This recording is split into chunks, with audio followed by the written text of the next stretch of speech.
I think just by looking at me, you can probably tell that my survival skills are like probably not the best. Um, but I like survival stuff. I play a lot of survival games, and I in my delusional mind think that I can survive pretty much anything. Um, and that's a fact because I know I'm delusional, but healthy delusional. Is healthy delusional a thing? We should make it a thing. We should make it a thing. Healthy delusional. I am HD. Healthy delusional. A healthy, yeah. Okay. Anyways, welcome to my channel. Today we're going to be reacting to life riddles you must solve to stay alive. And I'm gonna stay alive, baby. You know it. Let's get into the video. The world is unpredictable, and you never know when your life might come under threat. It pays to be prepared, but not everyone possesses inbuilt survival instincts. Can you defeat these 10 riddles that you must solve to stay alive? Let's find out. This is so exciting. Number 10.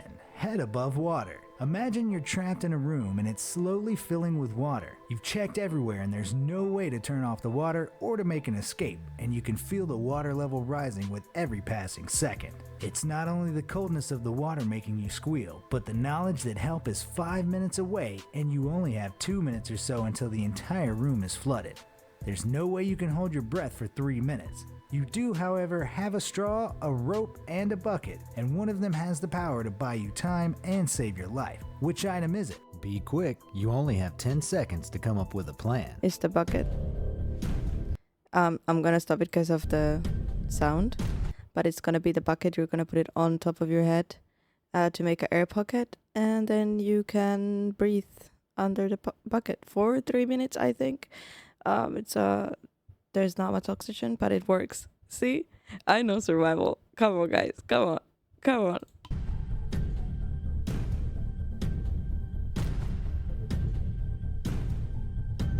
Now maybe you could use the straw like a snorkel, but that won't be helpful once the water reaches the ceiling. The rope would be useful in so many other life or death situations, but sorry, it's no good to you right now. It's actually the bucket that will buy you a little extra time until help arrives. Turn it upside down, put it over your head, and you'll have an air bubble that'll give you the extra minutes you need until help arrives. Number 9.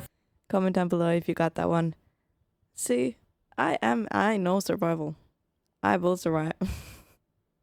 Okay, I'm getting a bit too hyped up. Let's get to this next one. Faulty parachute.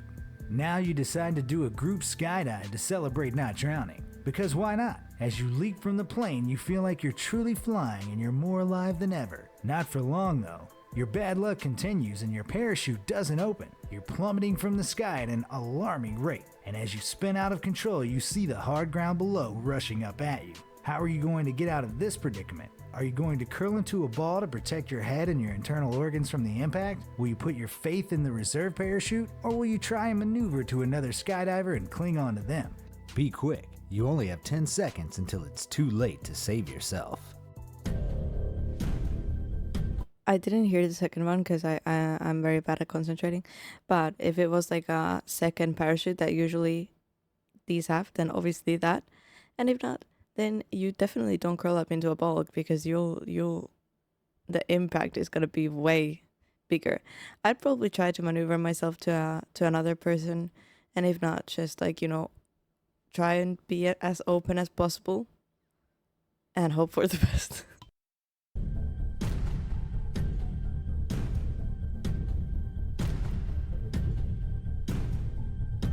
The answer to your problem is clear. The reserve parachute is the only thing guaranteed to save your life. Curling up into a ball might minimize damage, but it also might not. And as for clinging to another skydiver, you'll get them killed too. Number 8. Paws of death. Back on land, you're out. Okay, put in your notes, guys. Don't go parachute jumping with me. For a stroll in the great outdoors. It's a beautiful sunny day and you're whistling as you walk. You're daydreaming about what you'll have for lunch once you get back to your campsite, so much so that you don't notice the huge brown bear standing a few meters in front of you. A wave of panic washes over you as the bear looks into your eyes and growls. What will you do to escape the paws of death? Should you stand your ground and try to scare it off? Maybe you can go the Dr. Dolittle route and befriend it. Should you run away as fast as you can? Or should you drop to the ground and play dead? The bear is approaching. Make your decision. I'm from Finland. I'm going to disappoint my Finnish people if I don't know this, but it depends on the bear. It depends on the bear. I think for black bears, you need to stand your ground, but for brown bears, like the typical bears, the best thing you can do is probably act like you're dead. Definitely don't try to befriend it, even though they're pretty cute. And I love bears. Definitely don't try to run, because they will get you. And some bears will attack you if you stand your ground. Some bears will go away, but some don't. And I would play dead.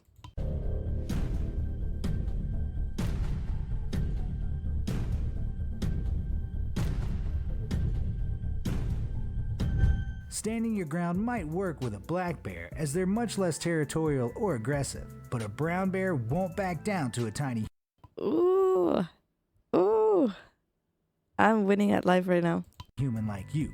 Running away or befriending a bear isn't a wise move, no matter the type. With a brown bear attack, your only option is to drop to the ground with your knees to your chin and your hands protecting your neck. When it sees you're not a threat, it will walk away. Hopefully. Number 7. Deadly venom. Sadly, your animal troubles are far from over, and on another one of your eventful strolls, you get bitten by a venomous snake. The bite is on your lower leg, and there's nobody around to help. What are you going to do to get yourself out of this mess? You could try to suck the venom out if you're flexible enough, or maybe it would be better to sit still and apply a tourniquet to the bitten leg. Perhaps washing the bite with clean water and applying a bandage will help you avoid certain death. Think fast, the venom will kill you if you don't find a way to stop it.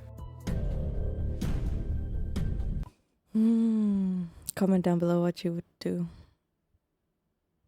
I think I would try to suck the venom, but I don't think that's like a good idea for all types of venom, but that would probably like, well, maybe, yeah, I would try to do that most likely. I don't think the other, like these two are not going to help you really.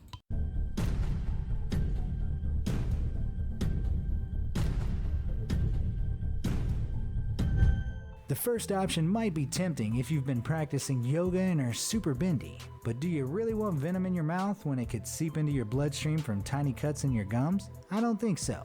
Washing your wound is no good either. It won't stop the venom that's already inside you. Your only option is to sit still and keep calm to stop your blood pumping and to apply a tourniquet to block the venom from getting into the rest of your body. Number 6. Okay. But it also depends, right? On the venom, because damn, there's some snakes that will get you like KO'd in 2 seconds. Professor Evil's Puzzle. Animals aren't the only threat to your life, as you find out when you're captured by Professor Evil. Luckily, the professor's feeling generous and gives you one opportunity to get free. Don't mess it up. He gives you 3 doors to choose from. 2 lead to freedom, but the other leads to death, and you can only ask one yes or no question before making your choice. Professor Evil will answer the question honestly if you point to a freedom door, but might lie if you point to the death door. What's your question going to be? You better decide quickly. Professor Evil isn't known for his patience. What? I mean, if he's gonna respond the truth, yeah, I guess you could say like, is this the door? But I don't get it. Oh, I don't get it. Like, you wouldn't know which door. I don't get it. I'd just be like, I don't even know what I would ask. I'm confused.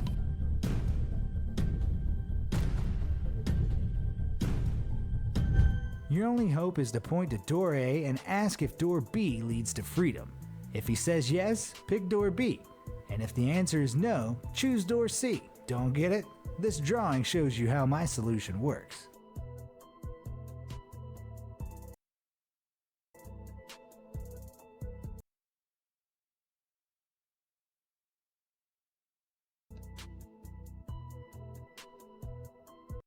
What? Wait, hold on. Door A. Yes. Door B, freedom. No. Door B, imprisonment. Thus, door C is freedom. Because door A should be freedom. But if they're both freedom, why don't you just... What? Imprisonment, warden, freedom.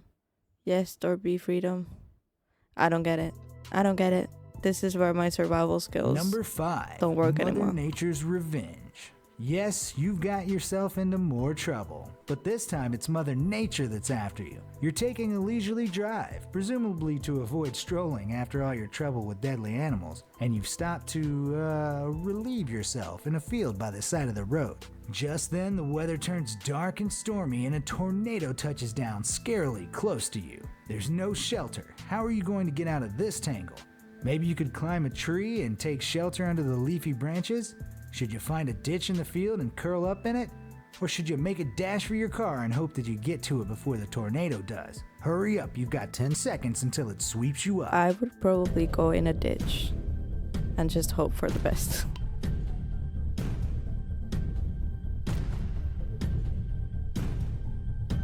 Climbing a tree wouldn't do you much good. How are you planning to hang on if the tornado hits it? Running for your car is too risky, and even if you make it, the tornado could still catch you and pick you up, vehicle and all. Your best option is to get into the ditch and make yourself as small as possible. If the tornado passes over you, it might not be able to lift you from your hiding place. Honestly though, it serves you right for relieving yourself outside in the first place. Nope. But like honestly, if I was in that situation, I probably wouldn't go in a ditch. I would just scream and cry and just like run around. You know, like it's really cool to say that I have survival skills from the comfort of my own home, but if I was in that situation, it would probably be a different story. Number 4. Tunnels of Terror. It's a quiet weekend, so you've decided to go exploring in a local cave. Someone with as much bad luck as you really shouldn't be doing that, but off you go anyway. Surprise, surprise, the worst thing imaginable happens. There's a landslide and your exit is blocked. You manage to find 4 alternative tunnels, but conveniently they all have signs telling you which dangers lurk inside them. You're going to have to choose from tunnels containing molten lava that will burn you alive, another huge landslide that will bury you, poisonous gas that kills all animals, or thousands of deadly spiders. Which route will you choose? Make your decision. The cave could collapse any second I mean, all of these are like imminent death. now. I would choose the poisonous spiders.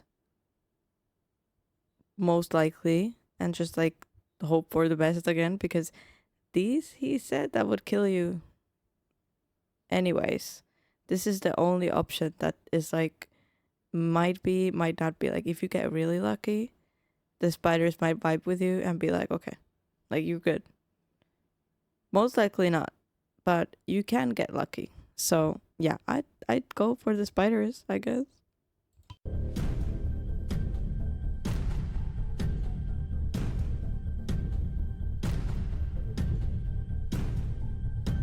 Three of the tunnels contain things that will certainly kill humans, but one of them is only dangerous to animals. So long as you're actually a person, if you select the gas-filled tunnel, you'll escape unharmed. Number 3. Red and blue pills. Imagine this. What? Didn't he say that will kill you? Oh, I didn't know that. Interesting. You're blind, sick, and you have nobody around to help you. Poor you. To stay alive, you have to take 2 tablets every single day. A blue one and a red one. The pills feel, smell, and taste identical, so there's no way of knowing which is which. The doctor always puts the pills in a daily pill box for you, but one day you slip and drop the box, mixing up the 2 of the days. Oh no. You need to take the pills today and the doctor can't get to you until tomorrow. How are you going to figure out which of the 4 drop pills you should take? I mean, if it was this situation where there's still cups, there's still boxes, I'd try to reach in these bottles and see if there's like any left so I could get one of each. And if not, then, you know, if it's my time, it's my time.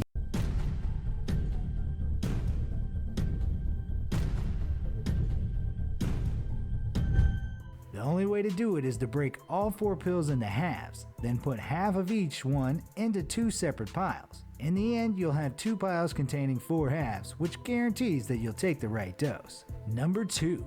Deadly Inferno. That doesn't make any sense. What if you break like 4 blue ones in half, then you'll just take the blue ones? Am I dumb? Like, I don't get it. I don't get it. I don't get it. Oh no, you're trapped in another room, and this time it's on fire. How do you get yourself into these situations? The fire is blazing between you and the door, and there's no other way of escaping the inferno. Firefighters are on their way, but you'll need to figure out how to stay safe until they arrive. You consider your options. You could get on the ground and stay as low as possible, or you could stand on a chair to get close to the ceiling. You could take your clothes off to stay cool and possibly give the firefighters a fright, or you could hide under a desk. Which will you do? Quick, quick, the smoke is getting thicker by the minute. Probably lay on the floor, because if you're standing up, then you've got all the smoke in your lungs. But if it's like just a room that's on fire, I mean, it's pretty impossible to survive. Definitely don't go under a desk, because it might like burn and fall on you, right? Or am I wrong? This might be the answer, but I think I would just like crawl up in a ball on the floor in some like corner.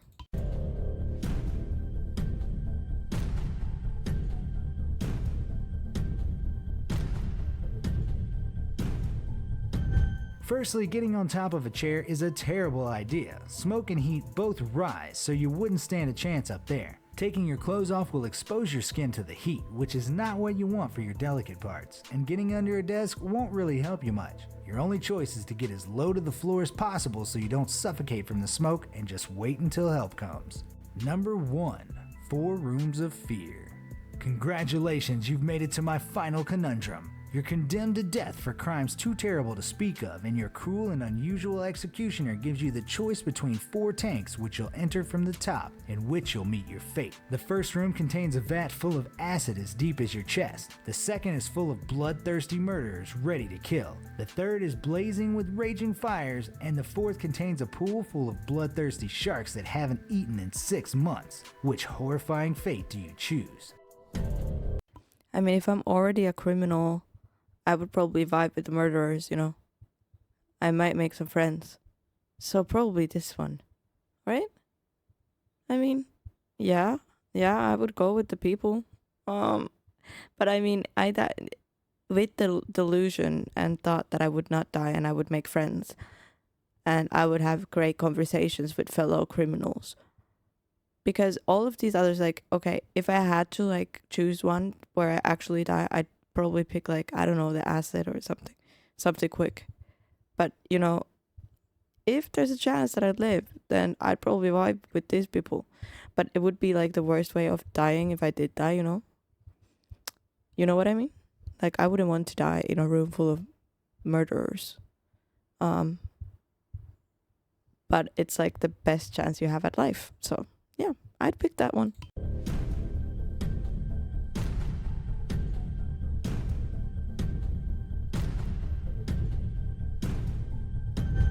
Every room sounds terrifying beyond belief, but if I was you, I'd go for the shark-infested waters. After all, if the sharks haven't eaten for 6 months, they'd all be dead and no danger to you at all. Congratulations, you survived my 10 deadly... Oh my god. I feel so stupid. That's true. riddles. Did you solve them all? Let me know in the comments section down below, and thanks for watching. Did you solve them all? Clearly my survival skills are not as good as I thought. But hey, I live with the delusion of it. That's something. But yeah, that was super interesting. I loved this video. I want to watch more of these. Thanks for joining me for this video. Please like, subscribe, and I'll see you guys in the next one. Bye.